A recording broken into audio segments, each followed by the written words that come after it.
عليكم ورحمة الله تعالى وبركاته. مرحبا بكم أصدقائي في هذه النشرة الجوية الجديدة من خلالها نلقي نظرة على الأحوال الجوية للبلاد ديالنا اليوم السبت 24 من شهر فبراير وتوقعات الأيام القادمة. هكذا تصبح الأجواء على مناطق بلادنا صبيحة يوم السبت. سحب كثيفة على جل المناطق الشمالية للبلاد وجبال الأطلس الكبير والمتوسط وحتى المناطق الجنوبية للبلاد. أجواء غائمة بكثافة.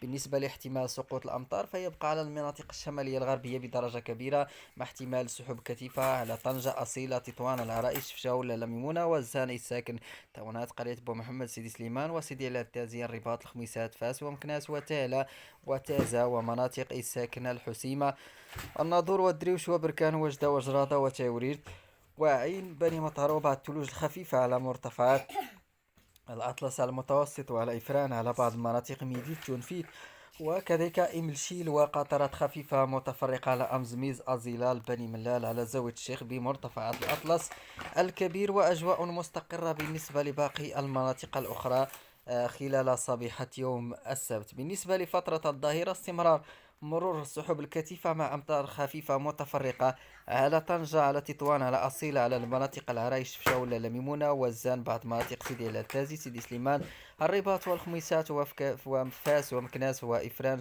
ومناطق والماس. قطرات خفيفة محتمل تصل حتى الجديدة والدار البيضاء، برشيد والقارة وبن سليمان والرماني وخنيفرة. وتساقطات مطرية معتدلة على سكورة، مداز، على إفران، على تازة، على تاهلة. أمطار خفيفة على العاطف وأجرادة وجدة. تساقطات زخات رعدية تظهر على بركان، وأمطار خفيفة على سواحل الدريوش وبعض مناطق الناظور والحسيمة في ظهيرة يوم السبت. ثم في المساء للأسف الشديد انفراجات كبيرة واسعة، ثم استقرار تدريجي في الأحوال الجوية على جل المناطق خلال ليلة الأحد. يوم الأحد أمطار خفيفة وقطرات على أقصى شمال البلاد خصوصا طنجة في فترة الظهيرة، وأجواء مستقرة بباقي المناطق الأخرى.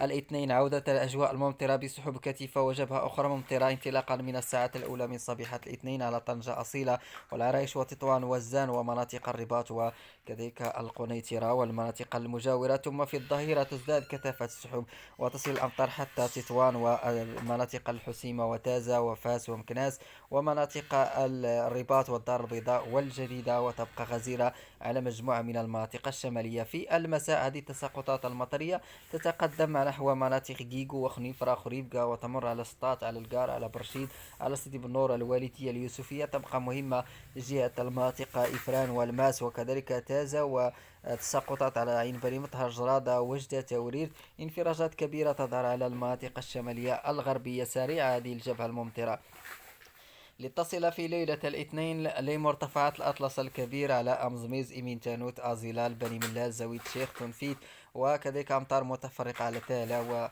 والماس، وقطرات خفيفة متفرقة كذلك على بعض مناطق سيدي سليمان. تساقطات مطرية على شفشاون، على تطوان، على بعض مناطق أصيلة والعرائش وتونات، الحسيمة، سواحل الدريوش وسواحل الناظور، بركان، وجدة، وجرادة. تساقطات مطرية كذلك حاضرة، وقطرات خفيفة بشمال الأقاليم الجنوبية بتيزنيد وسيديفني.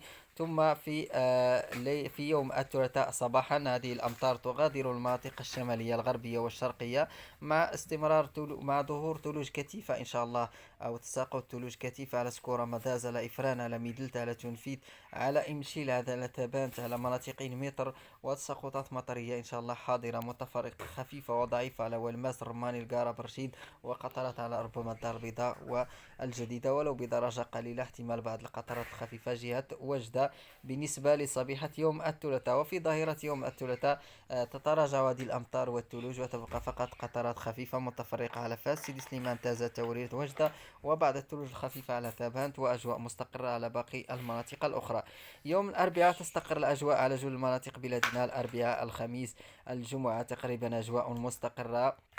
ثم السبت بداية شهر مارس ربما تظهر بعض السحب الممطرة على بعض مناطق الأطلس الكبير والمناطق السوس. على العموم هي توقعات جد بعيدة، سنتطرق لتفاصيلها في نشراتنا القادمة. التوقعات البعيدة من طبيعة الحال تبقى متغيرة. نشير كذلك إلى رياح قوية متوقعة خلال يوم السبت خصوصا في فترة الظهيرة ومنتصف النهار. قوية الرياح على الناظور، على الحسيمة، على سواحل الدريوش ب 70 كم في الساعة، كذلك 63 على بركان، على وجدة، على جرادة، على عين العين، بني مطهر، تورير، تساكا، أكنول، تازة، قرسيف، العاصف، معتركة قوية على تندرارة، على معتركة، على بوعرفة، على فيقيق، وقوية كذلك على قرامة، على ميدلت. هذه الرياح، وكذلك قوية الرياح جهة الصويرة، وكذلك مناطق الطنطان والمناطق ديال قلميم والطرفاية، مناطق بوجدور، سمارة، بكرة، جل هذه المناطق الجنوبية رياح قوية قد تصل إلى 80 كم في الساعة.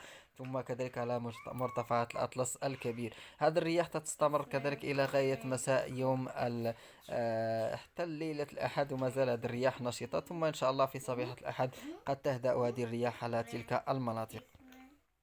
بالنسبة لدرجات الحرارة خلال هذه الأيام القادمة، وخلال يوم السبت، تبقى الأجواء باردة في فترة الصباح، خصوصا على المرتفعات، بما أن كتل هوائية وثلوج، ناقص درجتين على المرتفعات الأطلس الكبير والمتوسط. الهضاب العليا الشرقية في حدود 3 درجات حتى 5، الشمال الشرقي 5 حتى 7، الشمال الغربي بين 8 9، كذلك المناطق والسهول الغربية الوسطى بين 9 حتى 10 حتى 11 درجات، السواحل ما بين 13 حتى 14، سوس 12 درجة. بالنسبة للمناطق الجنوبية في حدود 16 درجة. فترة الظهيرة الأجواء معتدلة بالنسبة للمناطق البلاد ديالنا. بالنسبة للمناطق ديال الوسطى في حدود 17 18، بالنسبة للشمال الغربي 16، بالنسبة للشمال الشرقي 15، الهضاب العليا الشرقية 9 10 درجات، بالنسبة للجنوب الشرقي 21، بعض مناطق الجنوب الشرقي جهة طاطا وهاد المناطق حدود 26 حتى 27، جهة سوس 24، جهة المناطق الجنوبية 21 درجة خلال يوم السبت إن شاء الله. شكرا لكم على المتابعة، والسلام عليكم.